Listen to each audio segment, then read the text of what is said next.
সুনন্দা, একটু বসো, আমার দিকে তাকাও। বিশ্বাস করো, আমি তোমাকে কষ্ট দিতে চাইনি, একদম চাইনি, কিন্তু কোথা থেকে যে কি হয়ে গেল আমার মাথারই ঠিক ছিল না।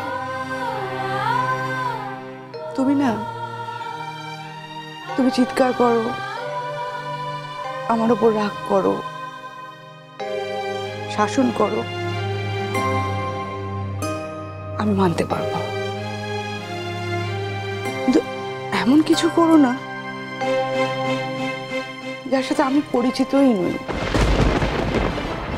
আমার অভ্যেসই নেই। সুনন্দা, তুমি যেটা করছো না, আমাকে কাছে টেনে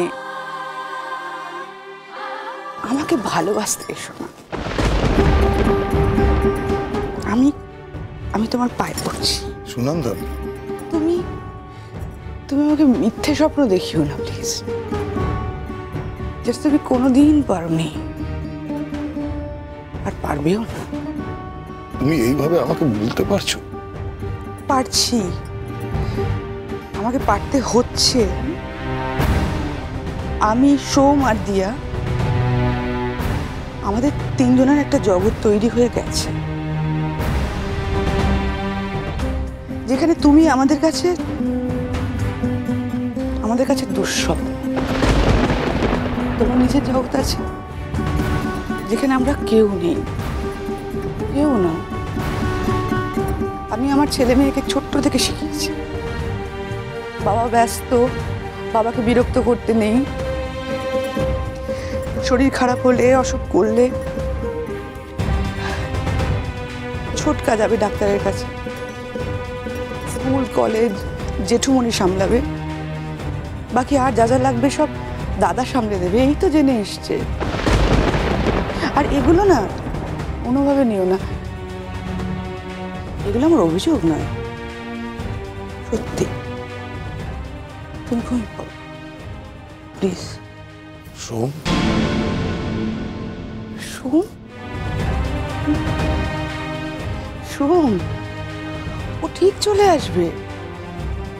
তোমার দুবেলা দুমুঠো ভিক্ষে নেওয়ার জন্য না ও ছুটে চলে আসবে। চিন্তা করো না ওকে নিয়ে, তুমি, ও চলে আসবে। বলেছিলাম, দেখো এসে গেছে, গাড়ির আওয়াজ পাচ্ছি তো। আমি যাব?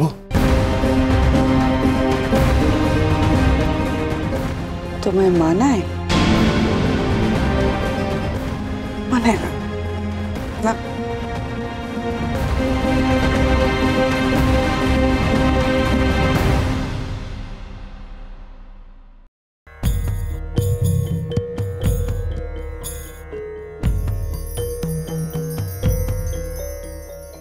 কোথায় যাচ্ছ? তুমি ঘুমোনি?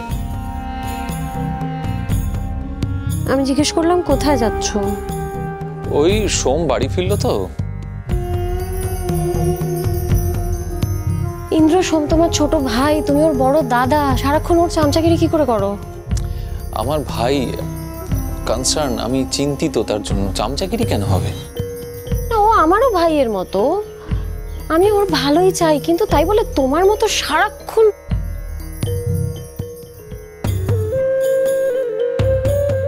আমার ভাই আপসেট, দুঃখিত, অপমানিত, কিঞ্চিত পান করে ফিরেছে বোধ হয়। তো এই সময় বাড়িতে একটা কাঁধের প্রয়োজন, বুঝলে, ক্লান্ত অবসন্ন মাথাটা রাখার জন্য। সেটা তুমি। তিথি, দুঃখের দিনে তুমি মানুষের যতটা কাছাকাছি আসতে পারবে, সুখের দিনে তো পারবে না। আমাকে একটু ভরসা করো তো। করি তো। তাহলে একটু ওয়েট করো, আমি সোমকে ঘরে পৌঁছে দিয়ে আসি, দেখবে সবুরে মেয়া ফলে। আর মিনুকে কিন্তু অবহেলা করো না, তোমার মেচকার নয়নের মণি। মিনুর জন্য সোমের গায়ে হাত তুলতে গিয়েছিলেন উনি। মিনুকে কিন্তু অবহেলা করো না। ওর জন্য অন্য প্ল্যান আছে। কি প্ল্যান? ক্রমশ প্রকাশ্য। তা দেখো, এটা কি? গিনি চিনতে পারছেন না তো? এটা তো রায়বাড়ির গিনি। তা আংটি হলো কি করে? তাও আবার রাতারাতি? অনন্ত অনন্ত? মনে পড়ছে? জগদীশ একটা ছেলে বউবাজারের। হ্যাঁ। আমি বললাম খুব আর্জেন্ট, তোমার কথা বললাম, দাদার খুব দরকার, বানিয়ে দিয়েছে। ভালো হয়নি? হ্যাঁ, তোমার হাতে খুব সুন্দর মানাবে। একবার পড়ো না দেখি। আমি আমি কেন? এটা তো মিনুর। মিনু, তুমি তুমি সত্যি এটা মিনুমার জন্য বানিয়েছো? হ্যাঁ গো, যেটা যার প্রাপ্য, যেটা যাকে মানায়, এ নিয়ে আমি কি বলবো? তোমাকে যত দেখছি ততই অবাক হচ্ছে। আর সত্যি তুমি আমার মন রেখেছো। দাও, এটা আমি মিনুমাকে দিয়ে আসি। না না, তোমাকে যেতে হবে না, তোমার তো শরীরটা ভালো নেই। আমি ওকে বলেছি এলো বলে। কর্তা, তোমার নাকি খুব শরীর খারাপ? এই তো মিনুমা, আয় আয় আয়, ভেতরে আয়। কি হয়েছে গো তোমার? আমার কিছু হয়নি। সত্যি তোর কথা কিচ্ছু হয়নি, কিন্তু তোর কি হয়েছে বলতো? আমার কই, আমার তো কিছু হয়নি। মিনু, আমি দেখতে পাচ্ছি মা, সারা রাত কান্নাকাটি করেছিস না রে? তুমি কি করে বুঝলে? আমরা তোকে বুঝবো না তো কে বুঝবে রে? তোর মা থাকলে হয়তো উনিই বুঝিয়ে দিতেন জীবনের হিসেব নিকেশ। কিন্তু আমি তোকে একটা কথা বলি মা, সংসারে না প্রত্যেকে তোর মান, তোর সম্মান, তোর কষ্ট, তুই কিসে কষ্ট পাস, এসব যে বুঝবে তা কিন্তু নয়। সবাই বুঝবে না রে, কিন্তু এগুলো তো এড়িয়েও চলা যায় না বল।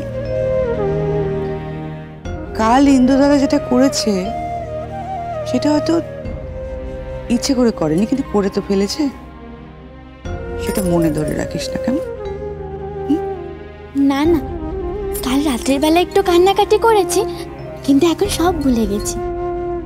কিন্তু আমরা বলিনি কেন তোকে কর্তা ডেকেছে বলতো?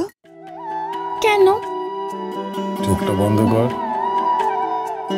এবার হাতটা তোল। তাকাবি না কিন্তু।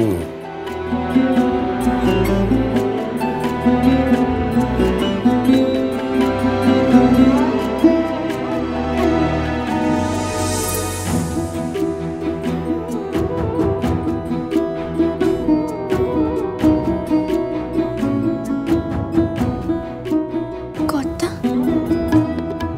এটা তোর পুরস্কার। দেখি দেখি দেখি। মনে রাখবি, এটা তোর কাজের প্রতি একাগ্রতা আর দায়বদ্ধতার কথা। মনে থাকবে। প্রণাম কর। বেঁচে থাক মা, সুখে থাক। আমি এটা সবাইকে গিয়ে দেখিয়ে আসি।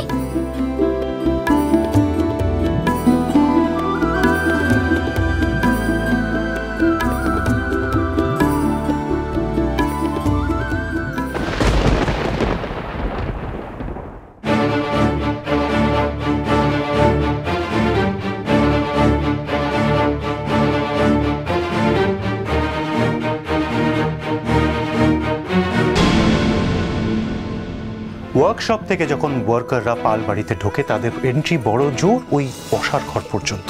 আর তুই তুই তো সোজা পালবাড়ির সিন্ধুকে পৌঁছে গেছিস রে।